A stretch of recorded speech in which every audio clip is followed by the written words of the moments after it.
Hi friends, fertiliser తయారు చేసుకోవడం చాలాసార్లు మనం తెలుసుకున్నాం. ఇది వేస్ట్తో ఫెర్టిలైజర్ ఏ విధంగా చేయాలో చూపిస్తున్నాను. ఇది మిద్దె తోట మీద ఉండే వేస్ట్ ఆకులు, అలాగే చిన్న చిన్న కొమ్మలు, ఈ అంతా కూడా తుడిచిన వేస్ట్ అంతా కూడా అది మనం ఈ విధంగా వేసుకుంటున్నాం.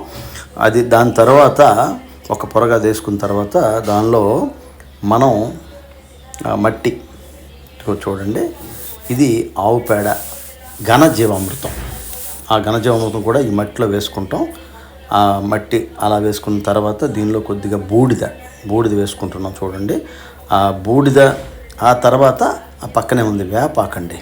ఈ వేపాకు కూడా వేసుకోవాలి, ఎందుకంటే ఇది ఒక యాంటీబయాటిక్లా పనిచేస్తుంది. మట్టిలో ఉండే హాని చేసే క్రిములు నశిస్తాయి. ఈ విధంగా చేయడం వల్ల మనకి మంచి గత్తం తయారవుతుంది. ఈ వీడియో కనుక నచ్చితే లైక్ చేయండి, షేర్ చేయండి, సబ్స్క్రైబ్ చేయండి.